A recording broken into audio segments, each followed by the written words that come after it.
Boleh dengar tu? Boleh. Ya. Hari ini kita mula dengan Safinatun Najah, iaitu masuk kepada tajuk Arkanul Iman. Ya, betul tak? Iya betul. Arkanul Iman. Arkanul Iman sittah. An tu'mina billah. Dan masuk pasal baru, faslun Arkanul Iman sittatun.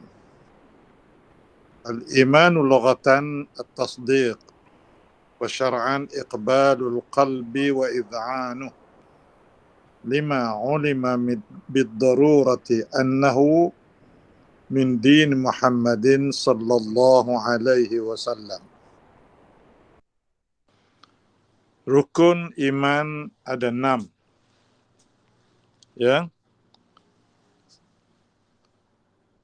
Rukun iman ada 6. Al-imanu lughatan at-tasdiq. Iman pada bahasa, dari segi pengertian bahasanya ialah dengan makna tasdik, iaitu percaya ataupun kepercayaan, ataupun juga dengan makna keyakinan. Itu mana iman. Iman adalah percaya ataupun kepercayaan ataupun keyakinan. Itu dari segi bahasa. Adapun dari segi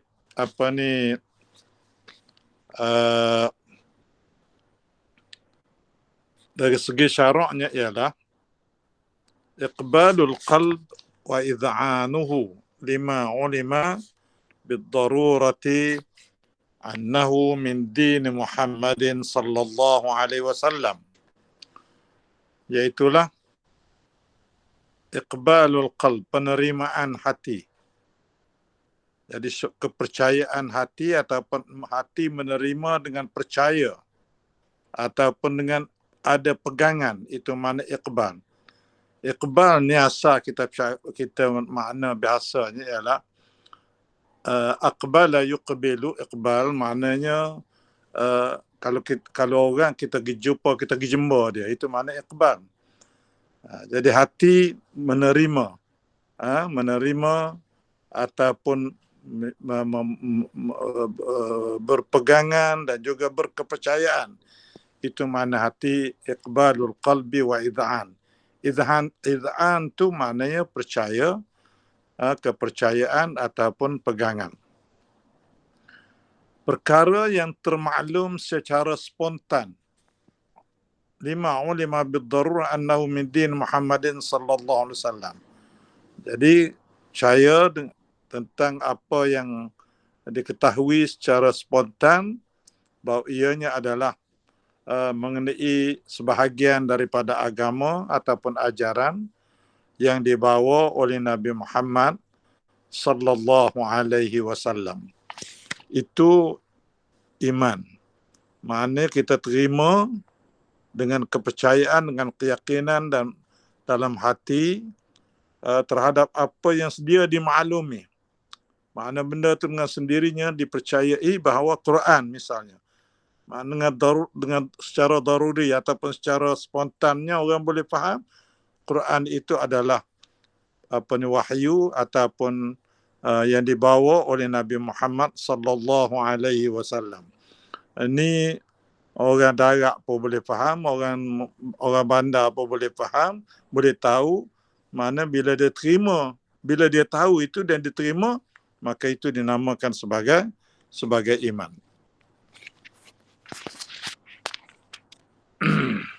Lepas tu dia sebut bagi dalam tu al-ma'na annal ajza' allati la tatahaqqaqu mahiyatul iman illa biha sittah. Maksud kepada arkanul iman sittah tadi, maksudnya ialah bahawa juzuk-juzuk, apa makna juzuk?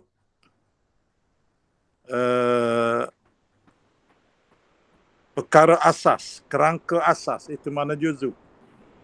Juzuk ni satu kerangka asas yang tidak apa ni uh,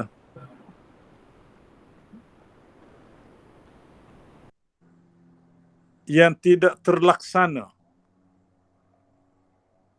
perangkat asas atau rupa paras asas yang tidak terlaksana ataupun tidak apa ni, tahqiq, maknanya mana tahaqqaq ni mana terbukti ataupun berlakunya mahiyatul iman.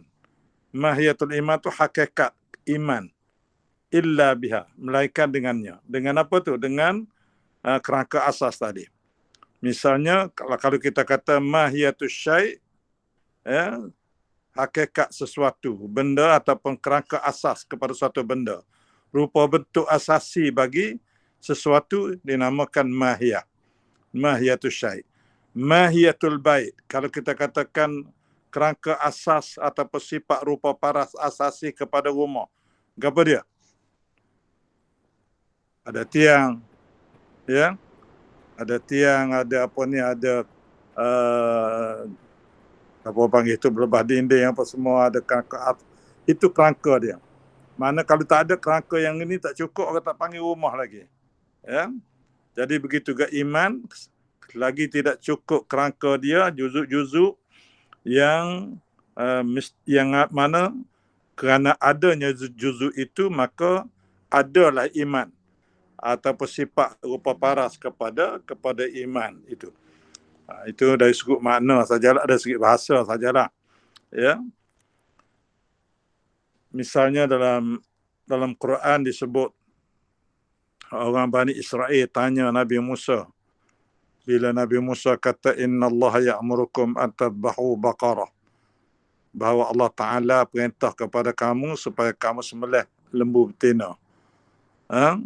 Qalu ud'u lana rabbaka yubayyin lana ma hi. Mereka mengatakan bahawa tanya Tuhanmu mahi. Mahi itu mana, apakah hakikat kepada lembu. Lembu lagu mana sebenarnya, itu maknanya. Jadi iman yang sebenar-benarnya, juzuk yang sebenar-benar yang mencipta ataupun yang terjadinya iman itu terdiri daripada beberapa juzuk, iaitu juzuk 6 juzuk ataupun 6 sendi utama ataupun kerangka utama. Yang pertama, an tu'mina billah. An tu'mina billah, yani al-awwal, anna al-awwal min arkanil iman, al-iman bi anna Allah subhanahu wa ta'ala mawjud. Ya, juzuk yang pertama daripada rukun iman ataupun bahagian yang pertama daripada rukun iman ialah iman, percaya bahawa Allah Subhanahu wa taala mawjud. Allah Taala ada. Alam, Allah Taala sebagai pencipta kepada alam ini. Ada dia. Bukan benda tak ada. Bukan benda hanya sebagai satu mitos saja, tapi dia memang ada hakikat. Dan alam ini tidak akan terjadi dengan sendirinya, itu ianya terjadi dengan ciptaan dan juga kawalan dan juga jagaan Allah Subhanahu wa taala. Allahul ladzi khalaqas samawati wal ard wa ma bainahuma fi 6 ayyam.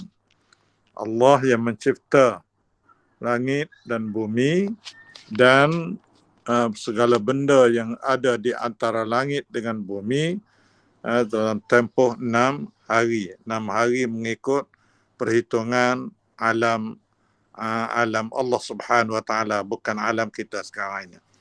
Kita kira begitu.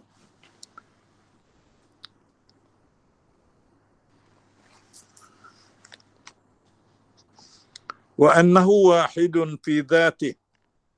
Allah Subhanahu wa taala itu bahawasanya dia wahid, satu, fi dzatihi, pada zat dia.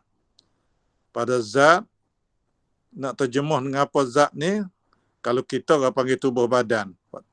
ya, pada kita tubuh badan satu. Allah Ta'ala subhanahu wa ta'ala itu dia pada zat dia. Lagu mana zat dia, itu soalan ini. Allah laisa kamitslihi syai'.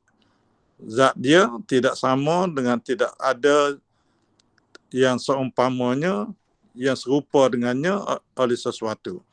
Artinya tak ada satu benda yang serupa dengan dia atau yang seumpama dia.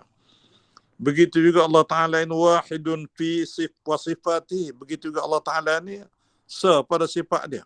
Mana sifat dia tidak menyerupai, tidak serupa dengan sifat-sifat yang lain, makhluk atau sebagainya. Bila Allah Subhanahu wa Ta'ala itu wujud qidam, dia bersifat dengan qadim. Dia bersifat dengan qadir, qudrat, mempunyai kuasa. Kuasa dia kuasa yang wahid, ia pada zat, tidak diserupai, tidak ada banding tidak ada yang sebanding, tidak ada yang serupa, tidak ada yang sama, jauh sekali. Begitu juga waf'ali, dan tindakan dia juga adalah wahid pada zat, pada perbuatan dia. Tidak boleh ditandingi oleh mana-mana kuasa ataupun mana-mana tindakan. La syarika lahu fil uluhiyah. La syarika lahu fil uluhiyah. Tidak ada syirik, tidak ada sekutu bagi Allah Ta'ala tentang uluhiyah, ketuhanan Allah yang bersifat dengan uluhiyah, iaitu Tuhan yang layak disembah, Tuhan yang layak ditaat, yang ditaati. Artinya tidak ada syirik. Kita hanya sembah Allah Ta'ala, wajib Allah Ta'ala yang layak disembah, yang layak ditaati, yang layak ditunduk, hanya dia saja. Yang dia saja. Adapun yang lain boleh kita ikut, boleh kita taat mengikut arahan daripada Allah Subhanahu wa Ta'ala. Wahia istihqaq, wahia istihqaqul ibadah. Wahia istihqaq al-ibadah. Al-uluhiyah itu maknanya ialah istihqaqul ibadah, iaitu ketuhanan Allah yang mana ialah ketuhanan yang istihqaqul ibadah, yang berhak ataupun yang selayak untuk diibadat ataupun ditunduk ataupun dipatuhi. Wa annahu yajibu lahu ta'ala kullu kamalin yaliqu bidzatil 'aliyah. Dan begitu juga kita kena beriman bahawa wajib bagi Allah Ta'ala itu segala sifat kesempurnaan yang layak bagi zatnya yang maha tinggi. Jadi kita kena percaya bahawa Allah Ta'ala wajib bagi dia bersifat dengan segala sifat kesempurnaan. Sifat kesempurnaan yang selayak dengan zatnya yang agung, yang tinggi. Wa yastahilu alaihi jami'un naqais, dan mustahil Allah Ta'ala itu bersifat dengan segala kekurangan. Segala jenis kekurangan, maka itu mustahil bagi Allah Subhanahu wa Ta'ala.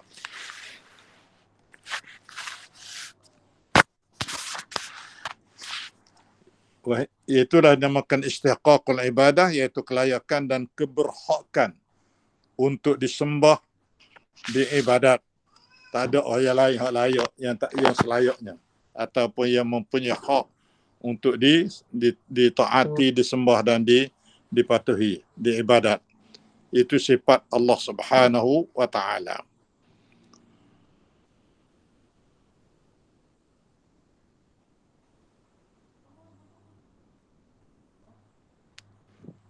Om Rahman. Hello? Ya Ustaz. Ya, okey dah. Okey. Tak apalah, tak nampak gambar pun jadi lah.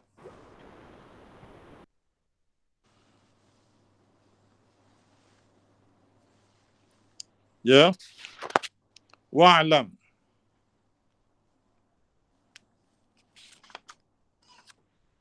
annahu yajibu 'alal mukallafi an ya'rifa min aqaidil iman fi haqqihi ta'ala.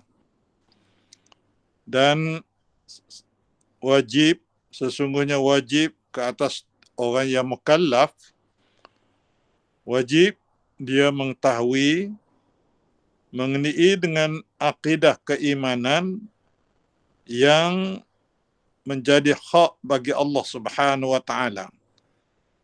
Segala akidah keimanan, aqaidul iman, perkara yang berkaitan dengan akidah dan dengan keimanan, mengenai dengan hak bagi Allah Subhanahu wa taala. Maka ini semuanya menjadi tanggungjawab yang wajib ke atas mukallaf. Dia kena ngaji, dia kena tahu, dia kena reti tentang akidah ini, perkara yang berkaitan dengan akidah, dan sifat-sifat yang layak ataupun yang berhak bagi Allah Subhanahu wa taala, yaitu as-sifatul wajibata lahu, yaitu sifat-sifat yang wajib bagi Allah. Maka wajib ke atas orang mukallaf kena tahu.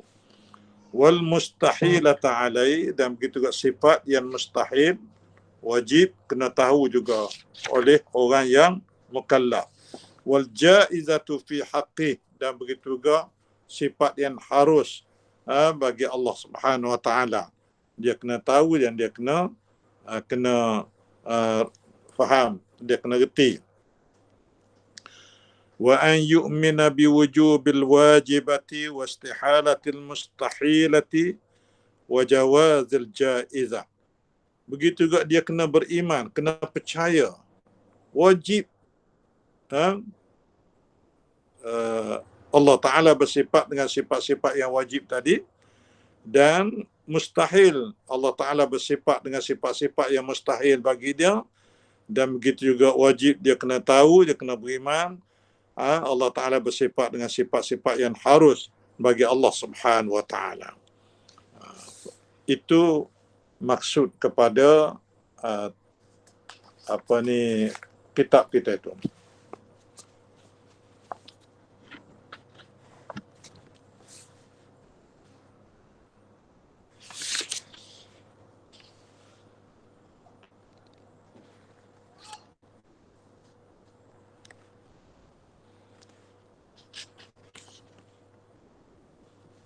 Kita kena ambil sikit sini dan apa tadi saya sebut tadi? Balik semula. Wa annahu, ambil semula ke atas tu dah, paragraf atas tu, wa annahu yajibu lahu ta'ala kullu kamalin yaliqu bi dzatihil 'aliyah. Ya. Yaitu wajib bagi Allah Subhanahu wa taala oleh segala kesempurnaan yang layak bagi zat Allah Ta'ala yang maha tinggi, yang maha agung. Iaitu sifat kesempurnaan yang layak dengan Allah, dengan zat Allah yang maha tinggi. Ini kita kena yakin, kena beriman bahawa segala sifat yang sifat kesempurnaan yang layak dengan Allah, dengan zat Allah yang maha agung, yang maha tinggi. Antaranya kita belajar, yang kita retinya sifat 20. Ada lain pada sifat 20 yang disebut itu segala sifat kesempurnaan. Tak kira lah sifat berapa sekalipun. Allah Ta'ala ada bersifat dengan sifat marah kan. Marah tu adalah kalau Allah Ta'ala tak erti marah, maka dia itu sifat kekurangan. Mustahil bagi Allah Ta'ala. Maka Allah Ta'ala marah kepada orang tak beriman, marah kepada orang yang syirik kepada dia, maka orang menentang hukum dia, Allah Ta'ala marah. Sifat marah yang sempurna bagi Allah, yang layak dengan sifat kesempurnaan dia. Gitu juga dalam Al-Malikul Quddusus Salamul Mu'minul Muhaimin Al-Azizul Jabbarul Mutakabbir. Itu semua sifat-sifat yang tak ada disebut dalam kumpulan sifat 20. yaitu Al-Malikul Quddus Salam. Itu sifat kesempurnaan bagi Allah, yang wajib bagi Allah Subhanahu wa taala, yang mesti diyakini oleh setiap orang yang mukallaf. Dan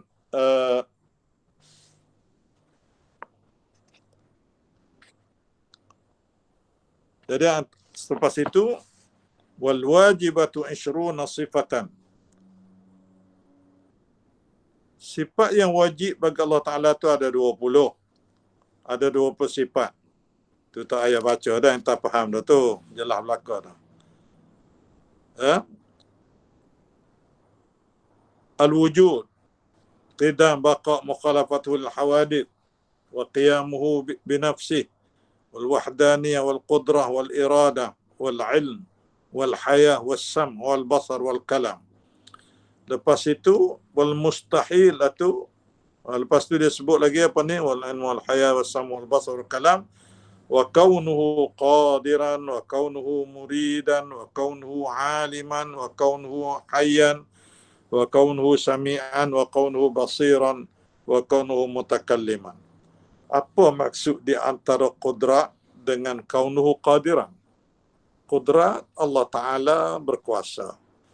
Dan dia berkuasa itu bukan sekadar sifat kuasa itu ada pada dia, tapi dia berkeadaan berkuasa. Senantiasa berkeadaan berkuasa. Kaunuhu qadiran. Macam kita ada kuasa, tapi kadang-kadang kita tak boleh nak guna kuasa. Ada juga. Tapi Allah Ta'ala ni dia bersifat dengan kuasa, tapi dia mutlak dengan kuasa dia itu, dalam sepanjang masa, ketika mana tak tahu masa, tak tahu ketika, dia terus menerus dalam keadaan berkuasa. Itu maksud dia. Kita ada, kuasa ada. Tapi kadang-kadang tak boleh guna kuasa kita. Ada juga. Tapi Allah Ta'ala ada. Itu maksud kaunuhu qadiran. Begitulah juga sifat-sifat yang lain. Ya. Lepas tu wal mustahilatu 20. Sifat mustahil itu ada 20. Diddul wajibah, yang menjadi lawan kepada sifat 20 yang wajib. Iaitu lawan bagi wujud Adam. Lawan bagi qidam hudud. Lawan bagi sedia kala, jalannya baru. Al-baqa, lawan bagi baqa, tar'ul adami.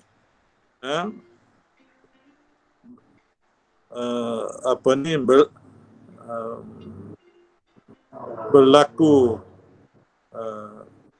Adam, tak ada, akan berlaku ketiadaan. Itu maknanya. Mukhalafatul lil hawadis, lawan dia mumathalatun lil hawadis. Mukhalafatul lil hawadis maknanya bersalahan dengan perkara baru. Segala hawadis, segala benda baru, segala makhluk ni, alam ini adalah baru. Allah Ta'ala tak serupa dengan alam ini. Dia tak serupa dengan apa jua yang ada pada alam ini. Sama ada dari segi manusianya ke apa kan, tak sama lah ke. Tak seroyak lah ke apa dia pun. Allah Ta'ala bersalahan dengan perkara baru. Kalau ada bersamaan, mumathalah, artinya persamaan dengan perkara baru, maka itu mustahil bagi Allah Subhanahu wa ta'ala. Lepas tu qiyamuhu binafsi, Allah Ta'ala bebas bertindak, Allah Ta'ala bebas bertindak. Dia boleh buat sesuatu dengan kehendak dia, dengan apa ni, qiyamuhu binafsi ini, dia berdiri sendiri. Artinya tidak ada wasitah, tidak ada pergantungan, tidak ada tidak ada pergantungan lah. Tidak ada pergantungan. Dia nak buat apa pun, dia bebas. Dia tidak ada halangan oleh sesiapa. Tidak ada apa-apa halangan, dan tidak ada apa-apa pergantungan dengan sesiapa juga. Itu maksud dia. Wal wahdaniyah. Nah, itu jelas kita jawab tahu dah.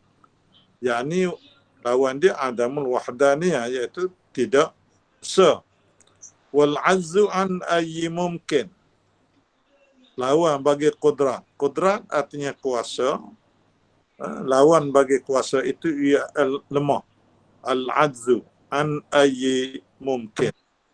Lemah daripada segala perkara yang mungkin. Lepas tu al-iradah, lawan dia ijadu li syai'in min al-alami ma'a karahiyati li wujudi.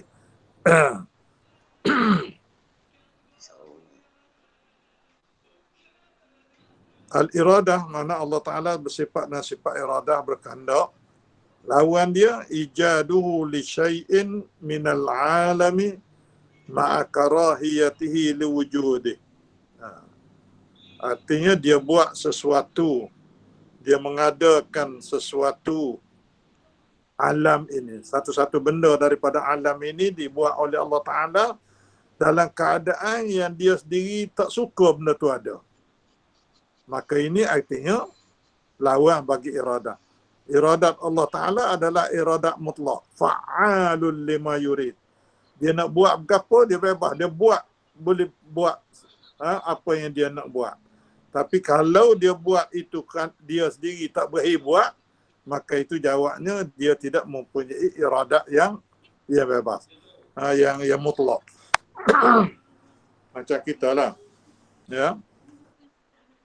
Duduk ramai-ramai. Saing ajak minum. Masa malam, tengah malam tu, dia ajak minum. Kita pergi. Kita pergi tu atas kehendak kita ke? Ataupun pada hemat kita, pada hati kita, berasa tak mahu pergi. Hati tak mahu pergi.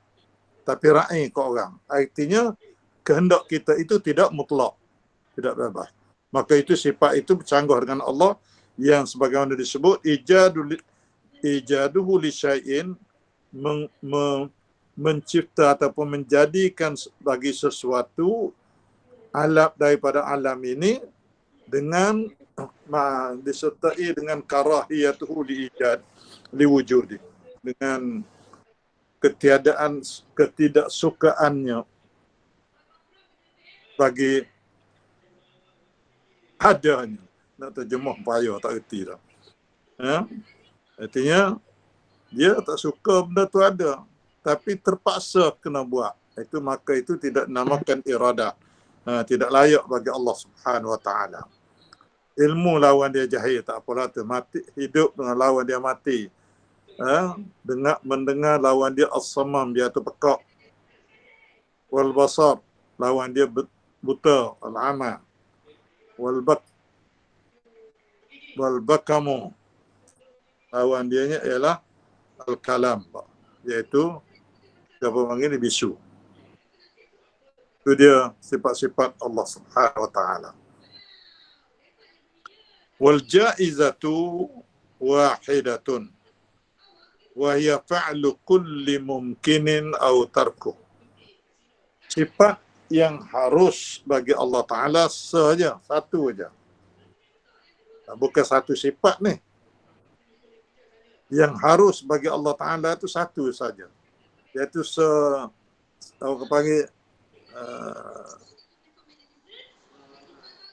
sekumpulan, satu apa ni? Nak sebut apa? Harus bagi Allah Ta'ala itu sifat dianya, sifat yang harus itu satu saja, iaitu fa'lu kulli mumkinin aw tarku. Harus bagi Allah Ta'ala ni dia buat segala benda mungkin, benda harus ada, benda harus tak ada.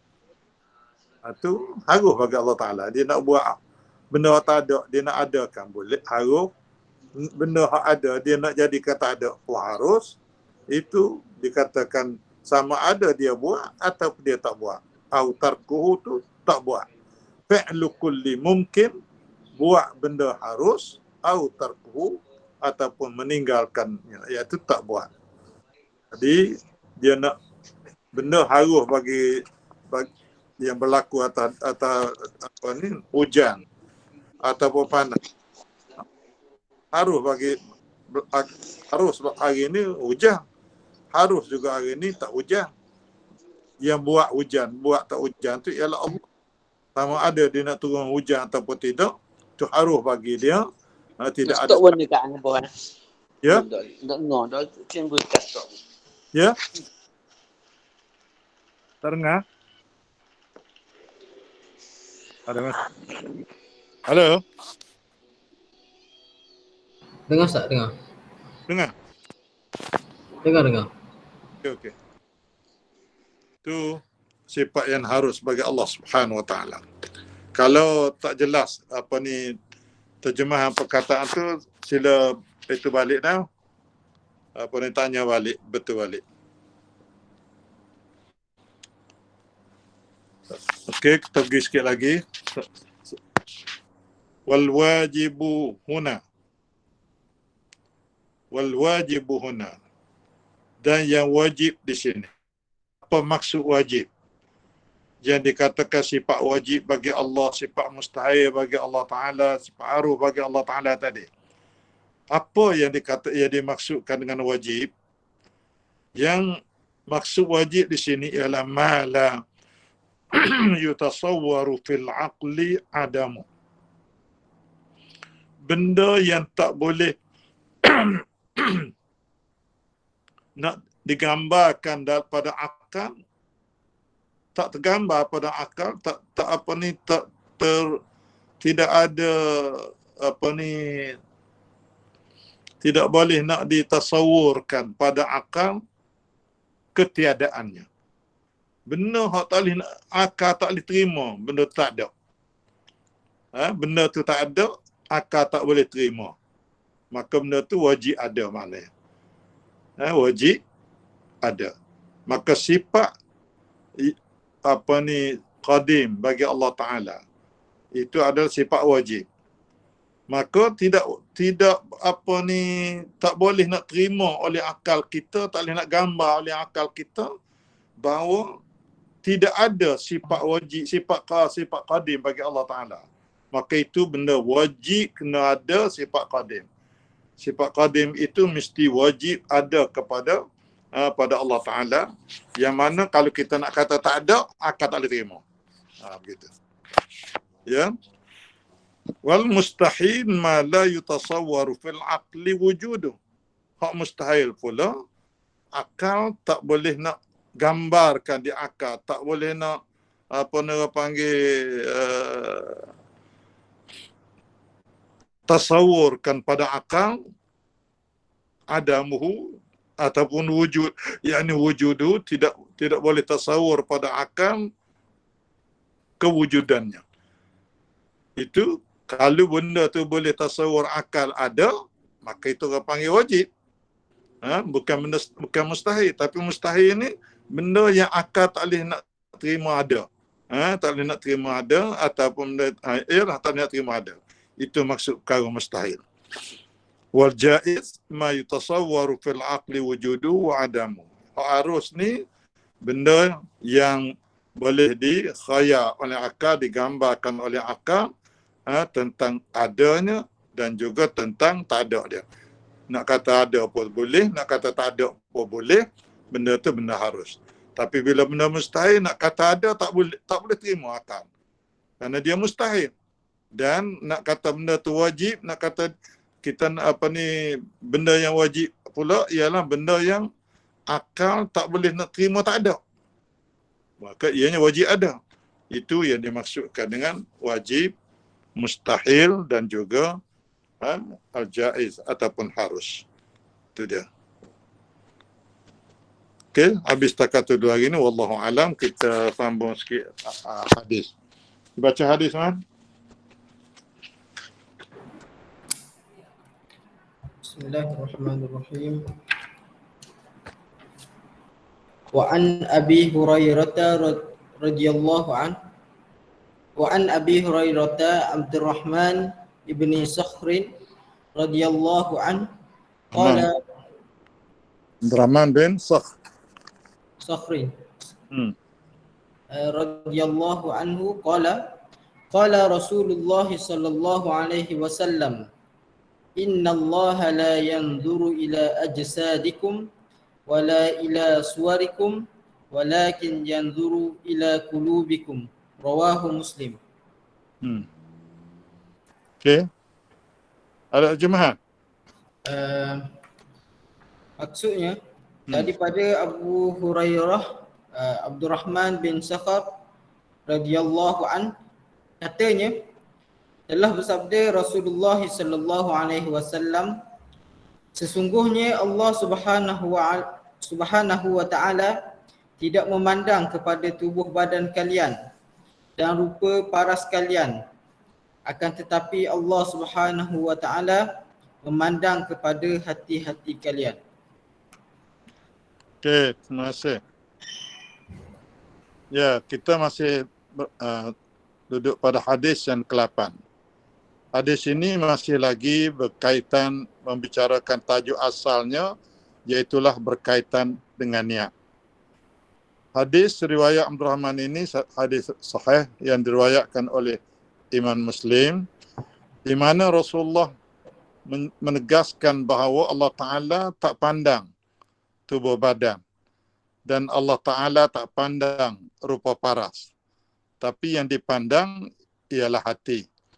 Mana hati itu ialah tempat niat, tempat yang berlakunya hasrat dan niat seseorang dalam melakukan apa-apa kerja ataupun mengeluarkan tutur kata dan juga sebagainya. Artinya hadis ini memberikan pengajaran kepada kita supaya kita kena perbetulkan hati. Kena perbetulkan hati, kena perbetulkan niat. Hendaklah didahulu daripada amalan anggota zahir. Hati itu dulu kena betul sebelum daripada kita bercakap, sebelum daripada kita melakukan sesuatu perbuatan. Kerana Allah Ta'ala, dia akan nilainya apa yang tersemat dalam hati kita. Kenapa kita buat benda tu, kenapa kita lakukan, kenapa kita cakapkan dan sebagainya. Kenapa kita lihat, kenapa kita buat, itu perbuatan anggota. Penilaian yang Allah Ta'ala nilai ialah apa yang tersemat di dalam hati kita, kenapa kita angkat tangan, kenapa kita bercakap, kenapa kita melakukan. Bukan Allah Ta'ala tengok kepada tubuh badan, rupa paras dan sebagainya. Kita dapati bahawa kadang-kadang amalan seseorang itu zahirnya baik nampak, tapi niatnya salah. Dia buat comel, nampak luar ni, nampak apa ni molek, tapi dalam niat hatinya adalah niat yang tak baik. Dia cakap, halah, hamba terima, mohon maaf, tapi hati dia duk maki, duk sopah kita. Tapi mulut lidah saja kata baik. Itu adalah tabiat manusia. Jadi Allah Ta'ala nilai bagi Allah mana? Adakah Allah Ta'ala nilai tubik daripada mulut? Ataupun Allah Ta'ala nilai apa yang keluar daripada tubuh badan? Tak, Allah Ta'ala nilai ialah apa yang ada di dalam hati. Hasrat dia, niat dia, tekad dia. Tapi bagaimanapun kita kena ingat, hukum di dunia ke atasnya adalah menurut zahirnya. Kita kena ingat bahawa hukum di dunia ni kita hukum mengikut zahir. Nahnu nahkumu bizawahir wallahu yatawalla sarair. Kita menghukum mengikut apa yang jelas pada pandangan zahir kita. Apa yang ada dalam hati, itu serah pada Allah. Kerana Allah Ta'ala saja yang boleh baca, yang nampak, yang tahu apa yang terlintas di hati kita, dan itulah yang dinilai oleh Allah Subhanahu Wa Ta'ala. Kerana penilaian amalan kita, ukuran terhadap amalan kita diterima ataupun tidak oleh Allah Subhanahu Wa Ta'ala, dinilai mengikut keikhlasan hati, niat dan juga ketulusan niat kita. Jadi itu yang menjadi pokok pangkal kepada hadis ini. Jadi cuma kitanya nilai dari sudut zahir. Jadi amalan-amalan zahir daripada seseorang itu boleh kita kata kita cerminkan tentang keikhlasan hati dia. Bolehlah bila dia kecek nampak comel, lembut, bagus, baik, dengan teratur, training. Kita pun hukum orang ni juru, orang ni baik, orang ni niat molek. Sedangkan dalam hati dia niat, dia nak pusing, dia nak pula, dia nak kona, dia nak apa semua sekali itu hati dia. Walau bagaimanapun, kita hanya nilai dari sudut zahirnya sahaja. Okey. Wallahu alam. Itu hadis yang ke-8. Hadis ke-9, Abdul Rahman. Sila terus baca. Wa an Abi Musa Abdullah bin Qais al-Ash'ari radhiyallahu an qala su'ila Rasulullah sallallahu alaihi wasallam anir rajuli yuqatilu syaja'atan wa yuqatilu hamiyatan wa yuqatilu riya'an ayyu dhalika fi sabilillah faqala Rasulullah sallallahu alaihi wasallam man qatala litakuna kalimatullahi hiyal ulya fa huwa fi sabilillah muttafaqun alaih.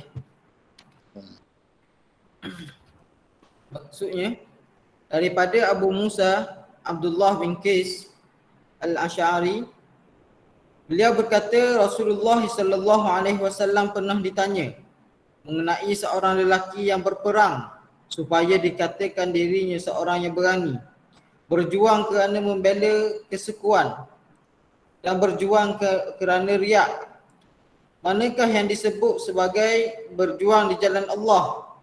Maka Rasulullah SAW bersabda, sesiapa yang berjuang untuk menegakkan kalimah Allah setinggi-tingginya, maka itulah yang disebutkan berjuang di jalan Allah.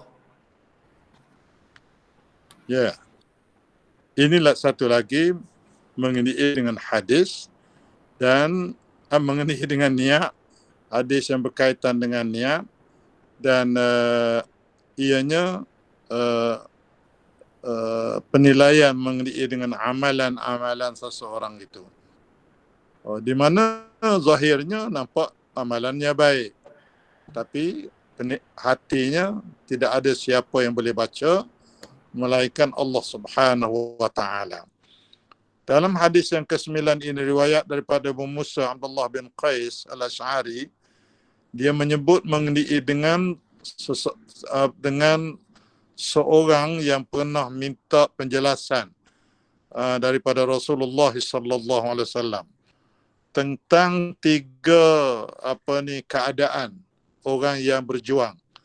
Orang yang masuk di medan perjuangan tapi kemasukan dia ataupun penyertaan dia di dalam perjuangan, dalam jihad, dalam peperangan, jihad menentang musuh itu, kadang-kadang ada sebab-sebab yang tertentu yang menyebabkan mereka menyertai perjuangan.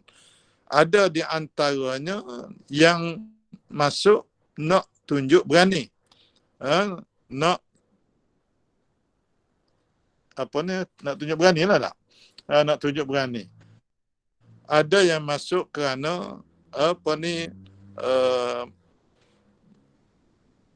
membela dan membela ataupun di atas semangat kepuakan. Kerana puak kita. Dia berjuang tu bukan kerana Allah tapi kerana menolong membantu puak.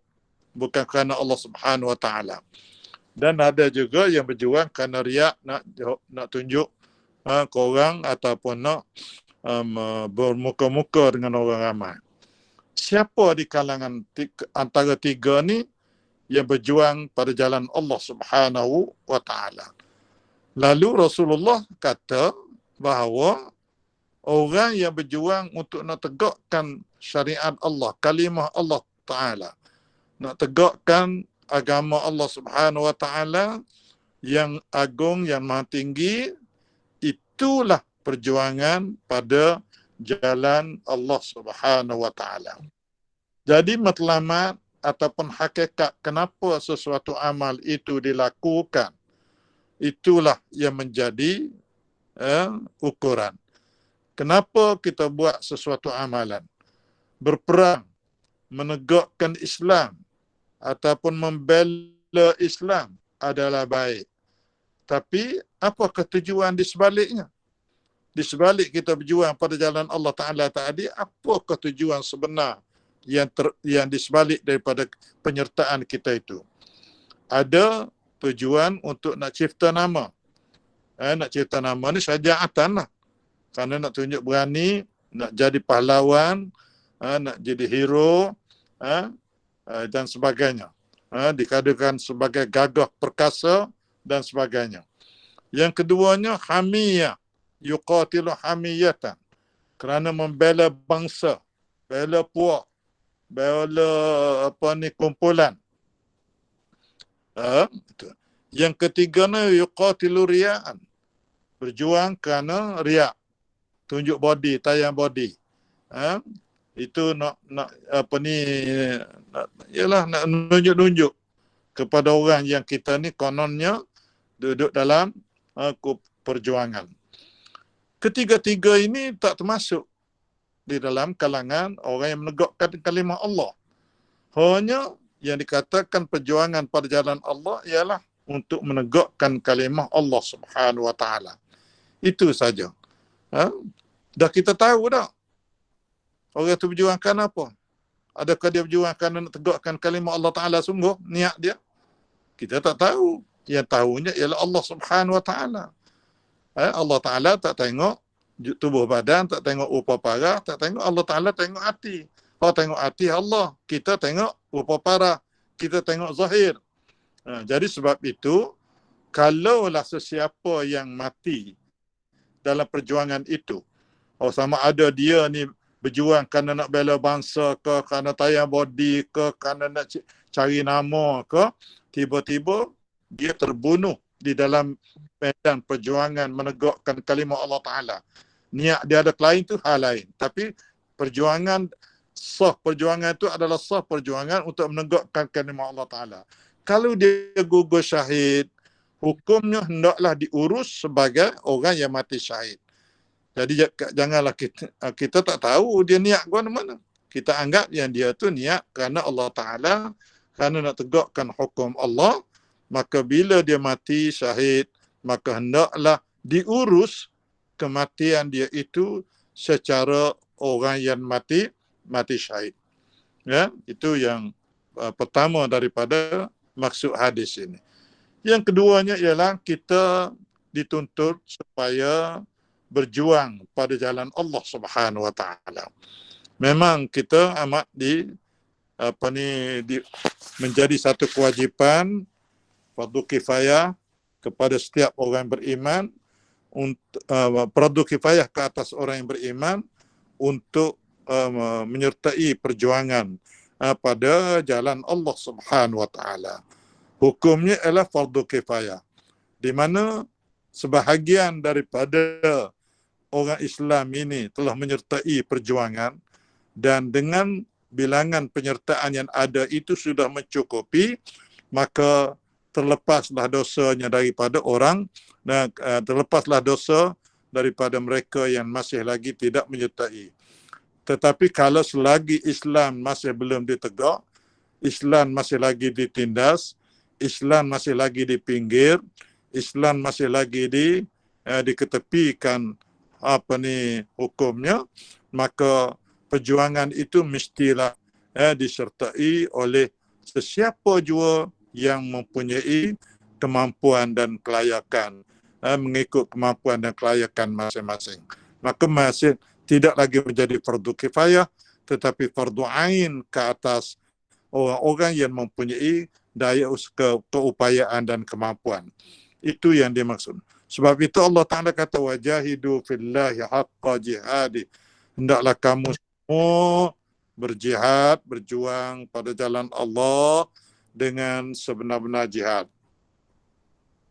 Dan kita kena ingat ni satu hal yang disebut mengenai dengan jihad perjuangan ini, kita kena ingat bahawa apa yang saya nak sebut ni ialah Rasulullah sallallahu alaihi wasallam diutuskan, wa ma arsalnaka illa rahmatan lil alamin. Tidak kami utuskan kamu wahai Muhammad melainkan untuk menjadi memberi rahmat kepada sekalian alam. Rahmat kepada sekalian alam, di antara rahmatnya ialah menjadikan kita sebagai orang yang beriman, menjadikan kita sebagai makhluk yang sempurna ataupun yang mulia di sisi Allah Subhanahu wa taala. Kita umat apa ni? Kita umat keturunan Adam ini, umat manusia ini adalah satu makhluk yang dimuliai oleh Allah. Walaqad karramna bani Adam. Sesungguhnya kami telah memuliakan anak Adam. Anak Adam ini adalah makhluk yang dimuliakan oleh Allah. Tiba-tiba makhluk yang mulia ini, yang dicipta oleh Allah Ta'ala, laqad khalaqnal insana fi ahsani taqwim. Sesungguhnya kami jadikan manusia itu dalam bentuk kejadian yang paling comel, paling sempurna. Tiba-tiba dalam keadaan kesempurnaan dan kemuliaan ini, tiba-tiba menjadi hamba kepada batu, menjadi hamba kepada lembu, duk kutik sembah batu, duk kutik sembah lembu, maka ini adalah hina dan ini adalah menjatuhkan nilai manusia. Dan bila nilai manusia terjatuh, artinya ianya manusia yang tidak mendapat rahmat daripada kedatangan Nabi sallallahu alaihi wasallam. Para sahabat Nabi alaihi wassalam, mereka ini senantiasa mendapat rahmat Allah kerana mereka menjalani tiga rukun hidup dalam tiga rukun iman yang menjadikan mereka hidup dalam keadaan beriman kepada Allah Subhanahu wa taala. Di mana firman Allah Subhanahu wa taala, innal ladzina amanu wal ladzina hajaru wajahadu fi sabilillah ulaika yarjuna rahmatallah. Sesungguhnya orang yang beriman dan mereka yang berhijrah dan mereka yang berjuang pada jalan Allah, mereka itulah yang mengharapkan rahmat Allah. Maka kita, kalau kita nak mendapat rahmat dan nak supaya kita ada harapan untuk mendapat rahmat Allah, mestilah pertama teguhkan keimanan kita. Yang kedua, mesti kita berhijrah, hijrah, dan yang ketiganya mesti kita berjihad. Hijrah di zaman kita ini dalam hadis yang keberapa yang telah kita baca dah dulu, iaitu la hijrata ba'dal fathi. Tak ada hijrah dah selepas daripada pembukaan kota Mekah. Tetapi hijrah yang dimaksudkan oleh kita sekarang ini ialah sebagaimana disebut oleh Izzu Abdul Salam, dia kata al-hijratu hijratani. Hijrah ada dua. Satunya hijratul awtan, yang keduanya hijratul ithmi wal udwan. Hijrah, kata Izzu Abdul Salam, ialah ada dua. Pertama, hijratul awtan, hijrah meninggalkan tanah air, berpindah daripada satu kawasan, satu negeri ke negeri lain, demi untuk menyelamatkan akidah, demi untuk mendaulatkan ataupun menyelamatkan agama tauhid, agama tauhid di atas muka bumi ini. Itu hijrah yang pertama, hijratul awtan, tinggal negeri, tinggal kampung halaman dan tinggal negara. Hijrah yang kedua, hijratul ithmi wal udwan, iaitu hijrah daripada keadaan dosa dan juga permusuhan, perbalahan. Hijrah ke arah mengadakan perpaduan, mengadakan kesatuan. Hijrah ke arah membulatkan suara dan juga tekad orang-orang beriman, maka itu adalah pindah daripada perpecahan kepada permusuhan, perpecahan kepada perpaduan dan kepada perdamaian. Itulah hijrah yang ada kepada kita sekarang ini. Semoga-moga kita menjadi orang yang mendapat rahmat daripada Allah Subhanahu wa taala.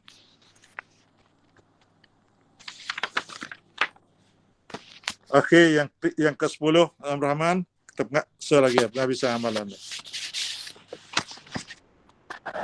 Wa an Abi Bakrah Nufai' ibni Al-Harith Al-Thaqafi radhiyallahu anhu anna Nabiyya sallallahu alaihi wasallam qala idza iltaqa al-muslimani bisayfayhima fal qatilu wal maqtulu fin nar. Qultu ya Rasulullah hadha al-qatilu fama balul maqtul? Qala innahu kana harisan ala qatli sahibihi. Muttafaqun alaih. Ya.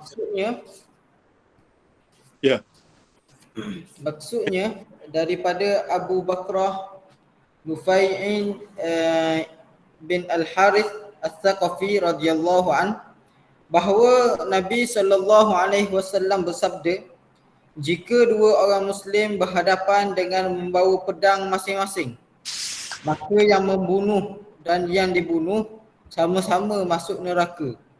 Aku yakni Nufai bertanya, wahai Rasulullah, inilah balasan yang layak bagi orang yang membunuh.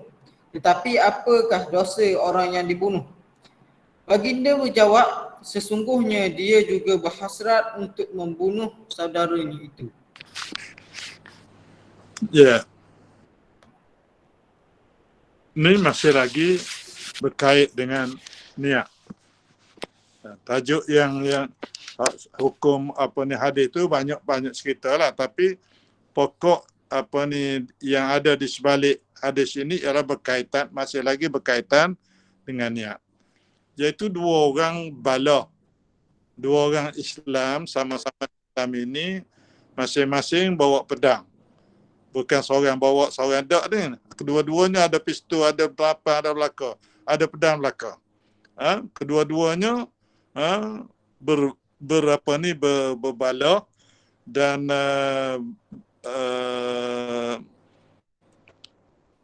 antara kedua-duanya berhasrat, dan aku bunuh dia. Orang ni pun kata kalau dah aku bunuh dia. Semuanya dengan niat, dengan hasrat nak bertindak ke atas lawan masing-masing. Jadi kedua-dua ini Rasulullah kata orang yang pembunuh pun masuk neraka, hak kena bunuh pun masuk neraka. Bapa hak kena bunuh masuk neraka? Hak yang membunuh kita tahulah kerana dia melakukan jenayah pembunuhan. Tapi yang dibunuh itu, yang mati itu, apa salah dia? Kenapa dia juga masuk neraka? Kata Rasulullah, kerana dia juga berhasrat dan bertekad untuk nak bunuh kawan dia, nak berbunuh lawan dia itu, nak membunuh lawan dia. Cuma tak ada ke dia, dan ke orang. Kalau dan ke dia, dia juga bunuh orang. Jadi kedua-duanya ni masuk neraka kerana perbuatan membunuh. Hak lagi ni ialah masuk neraka juga kerana ada hasrat, ada niat dan tekad dalam hati dia untuk nak bunuh kawan dia. Cuma tak ada ke dia dan ke orang lain. Itu sahaja yang semangat dalam hadis ini. Jadi sebab itu bila kita ni ada keazaman untuk nak melakukan maksiat dan telah prasarana kepada untuk melakukan maksiat tu semua telah kita buat dah. Buat persiapan dah. Buat perancangan yang rapi, yang cukup untuk nak melakukan maksiat. Maka kalau kita mati ataupun kalau kita tapi kita tak buat. Prasarana telah buat dah. Ada dah, cukup dah. Tiba-tiba dapat maklumat pada orang ramai, kita pun malu nak buat, kita tak buat. Ni juga orang ni akan dapat azab. Dia akan dapat azab di sisi Allah Subhanahu Wa Taala. Sekalipun maksiat yang dia rancang nak buat tu tak buat lagi, tapi dia tak buat tu bukan kerana insaf, tetapi disebabkan oleh halangan-halangan tertentu yang membantut ataupun yang menghalang dia daripada melakukan maksiat. Kalau tidak ada halangan itu, dia mesti buat. Kalau itu, maka sekalipun dia tak buat disebabkan oleh halangan, maka dia akan diazab oleh Allah Subhanahu Wa Taala. Itu yang pengajaran daripada hadis ini. Yang keduanya, hadis ini juga mengingatkan kita orang Islam ni, supaya jangan bermusuhan sama sendiri. Kerana bermusuhan menyebabkan umat Islam ni menjadi lemah. Wala tanaza'u fatafshalu wa tadhaba rihukum. Jangan kamu tanaza'u. Jangan kamu niza', ada pertikaian, perbalahan di antara sesama kamu, fatafshalu, nanti kamu akan gagal, wa tadhaba rihukum, dan akan hilang kekuatan yang ada kepada kamu.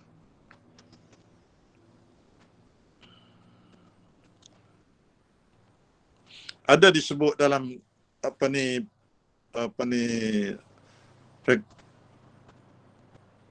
huraian rekas oleh Riyadhus Salihin, dia kata ancaman azab yang disebut dalam hadis ini ditafsirkan atau diandaikan kepada permusuhan dan peperangan antara umat Islam yang berlaku tanpa sebab-sebab yang diharuskan oleh syarak. Bukan peperangan yang berlaku disebabkan oleh ijtihad masing-masing. Maksudnya ialah Allah Rasulullah sallallahu alaihi wasallam sebut ada ancaman azab yang disebut dalam hadis ini ialah apabila berlakunya permusuhan itu ataupun peperangan itu ataupun perbalahan di kalangan umat Islam itu berlaku tanpa sebab yang diharuskan oleh syarak. Tanpa sebab yang diharuskan oleh syarak. Adapun kalaulah peperangan itu berlaku disebabkan oleh ijtihad masing-masing, maknanya dua puak orang Islam ni berijtihad, masing-masing ada ijtihad masing-masing, maka tiba-tiba dengan pertemuan ijtihad itu berlaku peperangan, maka itu adalah lain hukumnya. Sebagaimana berlakunya peperangan di antara Aisyah dengan Sayyidina Ali, Muawiyah dengan Sayyidina Ali. Maka ini adalah ijtihad. Dan ijtihad ini kalau salah pun dapat satu pahala, kalau betul dapat dua pahala. Tapi bukannya perbalahan peperangan itu kerana nafsu, kerana gila kuasa ataupun sebagainya, tetapi kerana nak tegakkan kebenaran mengikut hak masing-masing. Maka itu adalah ancaman azab oleh Allah Subhanahu wa Ta'ala.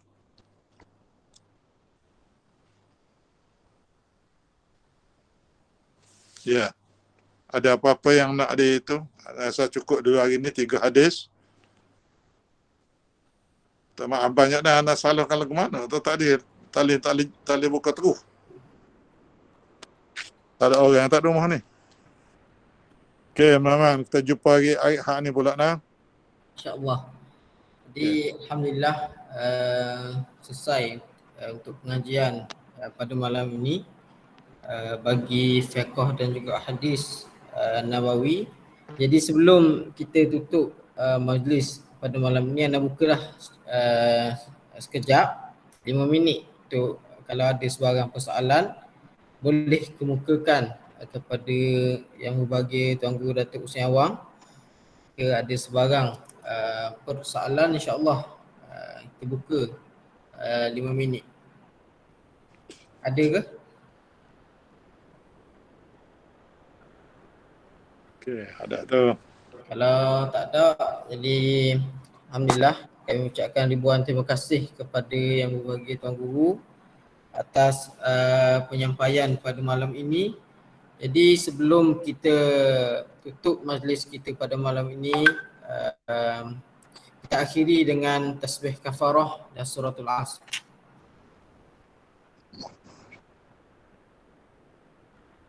Bismillahirrahmanirrahim.